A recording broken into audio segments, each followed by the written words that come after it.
네, 안녕하세요. AP투자연구소의 윤삼의 팀장입니다. 오늘 알아볼 기업은 레고캠바이오, 코드 번호는 141080입니다. 현재 11월 10일 화요일 3시 11분을 지나고 있고요. 오늘은 오랜만에 좀 오후장에 조금 종목을 리뷰를 하게 되었습니다. 네, 사실 어제 뉴스가 하나가 있었는데요. 장이 끝난 뒤에 6시 한 46분 정도에 이제 발생한 뉴스가 있었는데 한번 이걸 보도록 할게요. 네.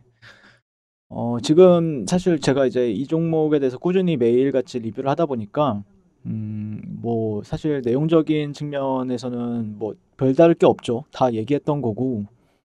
그렇기 때문에 뭐, 이렇게 주가가 횡보를 하면 신규 투자자들은 안 보거든요, 거의. 급등할 때 이제 들어오는 현상을 보이는데, 지금 뭐 급등세도 없고 그렇기 때문에 주가가 눌리고 있죠. 눌리고 있다 보니까, 뭐, 신규로 볼 사람은 저는 개인적으로는 없을 거다라고 생각을 하고 있어요. 그래서, 개인적으로는 기존에 계신 분들에 대해서 이제 리뷰를 하게 될 것 같고요.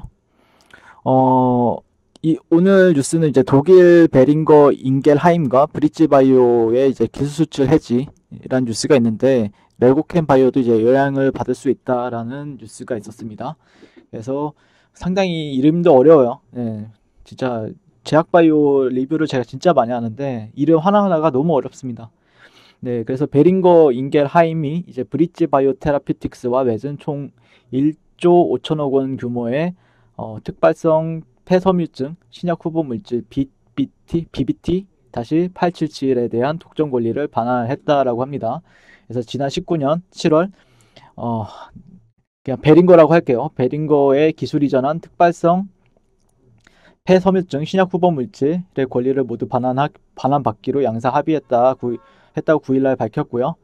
이번 반환으로 지난해 수령한 계약금과 이제 중도금 4,500만 유로를 비롯해서 임상시료의 생산 협력 등에 따라 발생한 매출은 반환 의무가 없다라고 이렇게 얘기를 하고 있습니다. 그동안 이제 베링거의 주도로 진행한 개발 자료와 실험 데이터 그리고 임상 시료들을 모두 브릿지 바이오 테라피틱스로 반환이 된다라고 하고 있고요.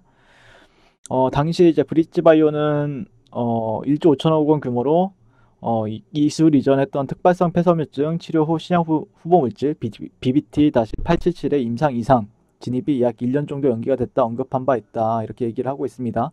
뭐 이렇게 그렇게 하다가 브릿지 바이오는 지난 17년도 레고캠 바이오사이언스로부터 BBT-877에 대한 독점 실시권을 계약을 했으며 이번 이에 따라 기술 수출이 성공하면서 어, 기술 수출을 완료에 따른 성과 보수를 수치를 했다라고 합니다. 네, 그래서 손수금 20억 원을 포함해 체결을 했으며 기술 이전 또 발생할 경우에 계약 이후에 수익의 45%를 지급받는 조건이다. 이렇게 얘기를 하고 있습니다. 그런데 이거를 원래 받기로 했는데 받지 못한다는 거죠. 네, 그래서 마일스톤 유입이 어렵게 되었다라고 얘기를 하고 있습니다. 조금은 그렇게 좋진 또 않죠. 네, 좋은 소식은 아닙니다. 네, 좋은 소식은 아니고 그래서 근데 이상하게 주가가 좀 많이 그거에 비해서 좀 오버스럽게 좀 빠지는 경향이 있어요. 네, 뭔가 우리가 모르는 악재가 있나요? 네, 우리가 모르는 악재가 있는지 좀 장중에 한 5, 6% 빠지고 있죠, 현재. 네, 5, 6% 빠지고 있는데 글쎄요, 개인적으로 조금 주목해야 될 거는 제가 주목했던 거는 어떻게 보면은 뭐 사실 이평선을 끌고 본다라고 하면은 이탈이 나왔어요. 네, 잠시만요. 그래도 어제 그제 잘 버텨주다가 제가 그러니까 뭐 어떻게 보면 이탈이 나왔다라고 저는 판단을 하고 있습니다. 네, 아래쪽으로요. 그러니까 주가가 조금 여기에서 좀 박스권을 어떤 사람들은 여기를 뭐 박스권으로서 해석을 하는 경우도 있긴 한데 개인적으로는 이탈이 나왔다라고 보고 있습니다. 수렴 구간은요. 네, 어떻게 대응을 해야 되는지는 많이 말씀드렸으니까 이전의 영상들을 참고하시면 될 것 같고요. 사실 좀 아쉬워요. 네, 좀 주가의 움직임에 있어서 아쉬워요. 네, 뭐 다만 뭐 어떤 사람들은 이평선을 보는 사람들은 이제 121선이 지지를 보는 사람들도 분명히 있을 거다라고 생각을 하고 있고요. 121선은 지지받을 거야라고 생각을 하는데 저는 이평보다는 어떻게 보면 어, 수렴에 대해서 말씀을 드렸기 때문에 이평에서는 뭐 기술적 반등이 나올 수는 있어요. 기술적 반등이 나올 수도 있고 여러 시나리오가 있죠. 네, 여러 시나리오가 있는데 예를 들자면은 주가가 보통 이렇게 빠지게 되면은 저는 개인적으로는 뭐 내려간다라고 생각을 해요. 개인적으로는 이런 식으로 주가가 되돌림을 주면서 저항을 받게 되면은 빠진다. 예. 이런 식으로 여러 데까지 빠지거나 아니면은 이후에 이런 이전의 매물대적인 부분들까지 빠질 가능성이 높다라고 얘기를 하는데 그게 이제 시장이 빠지면서 이제 같이 빠지는 거죠. 예, 시장이 근데 반등을 줄 때 좀 적게 반등을 줬단 말이에요. 그러면은 분명히 이제 방어는 시장보다 방어는 잘 해줬는데 하지만 반등을 줄 때 좀 세기가 어떤 모멘텀이 약한 건지 그렇기 때문에 좀 반등을 좀 약하게 해줬다. 그러면 시장이 올라가게 되면은 저는 개인적으로 그렇게 생각을 하거든요. 시장이 반등을 줬어요. 그러면은 이렇게 올라갔어야 된다고 생각을 해요. 네. 최소한의 이전에 이런 구간까지는 어떤 트렌드적인 구간들까지는 조금 치고 올라가주는 움직임을 개인적으로는 보여줬어야 되지 않나라고 생각을 하는데 그런 움직임을 보여주지는 않았죠. 예. 최소한의 이런 트렌드 상단까지는 예, 보면서 이제 이런 구간에서 이렇게 횡보를 해줬다라고 하면 좋았을 텐데 그러지 않았다. 물론 주가는 예외인 경우도 있어요. 최근에 뭐 시젠도 그랬었고 이렇게 저항을 받는 듯 했으나 이런 식으로 하다가 다시 돌파되고 이렇게 가더라고요. 예. 근데 이런 경우는 시장에서 한 10번 중에 한 3번 정도는 발생이 돼요. 예, 3번 정도? 예. 3번 정도 발생이 되는데 근데 이 3번, 2번, 3번 정도는 발생이 되는데 이런 게 생각을 하게 되면은 뭐 비중 축소나 손절을 못 하죠. 예, 비중 축소는 손절을 못 하기 때문에 저라면은 글쎄요. 뭐 사람들마다 판단은 여러분들이 하시는 거니까 여러분들의 자금이고 그러기 때문에 저라면은 글쎄요. 저는 만약에 이렇게 되돌림을 준다. 이런 식으로 되돌림을 준다 그러면은 비중 축소를 할 것 같아요. 일단 1차적으로는요. 내가 만약에 이런 데서 잡거나 이런 데서 잡았다. 아니면 내가 위에서 잡았다. 이런 데서 잡았다. 아니면 여기 이렇게 올라가는 구간에서 잡았다라고 하면은 어느 자리에서 잡았든 여기서 샀다라고 하면 여기는 수익권이죠. 예, 비중 축소를 좀 진행을 하게 될 것 같고요.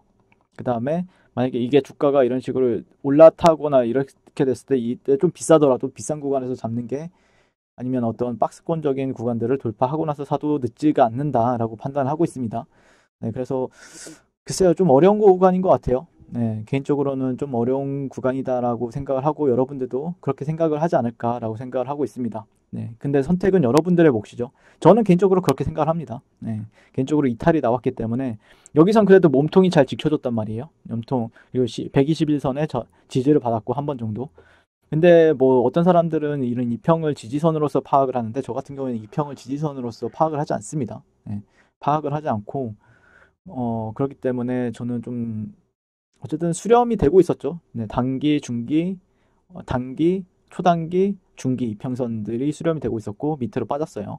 그렇기 때문에 오히려 이평선들을 뭐 제가 많이 보는 편은 아닌데 결국에 이런 거랑 맞닥뜨리는 거죠. 이런 게 예, 이평도 맞고 이평도 수렴이 되고 이런 구간이 이제 올라가게 되면 좀 저항으로서 작용할 확률이 굉장히 높아졌고요.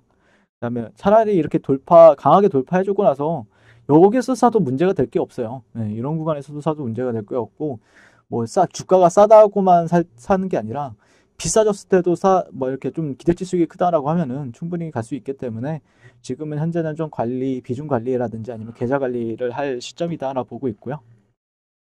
네, 물론, 그러니까 뭐 100%라고 하면은 내가 비중에 뭐 1,000만 원 중에 여기에 100만 원 투자했다. 아니면 1억 중에서 1,000만 원 정도를 투자했다. 그러면은 한 2, 300만 원만 날렸다가, 네, 2, 300만 원 정도만 날렸다가 다시 올라타면은 그때 다시 사도 되잖아요. 네. 그리고 내려온다라고 하면은 또 밑에서 잡으면 되고, 네, 밑에서 지지 매물대, 그럼 단기적으로 반등 또 먹고 또 관리를 해야 되겠죠. 그 안에서도 이렇게 갈지 아니면 이렇게 갈지 모르니까. 네, 그런 부분들에 있어서 신경을 조금 비중 관리를 하면서 대응하는 게 맞겠다. 네, 쉽진 않죠. 네, 근데 그거를 해내는 사람과 그걸 해내지 못하는 사람이랑은 나중에 이제 계좌 관리가 좀 많이 바뀌어집니다. 이거는 제가 장담합니다. 어, 레오캔바이오에서 리뷰를 마치게 될 것 같고요. 시청해주셔서 감사드리고, 성공 투자 하십시오. 항상. 그리고 무료 추천 종목을 매일매일 드리고 있습니다. 네이버에서요.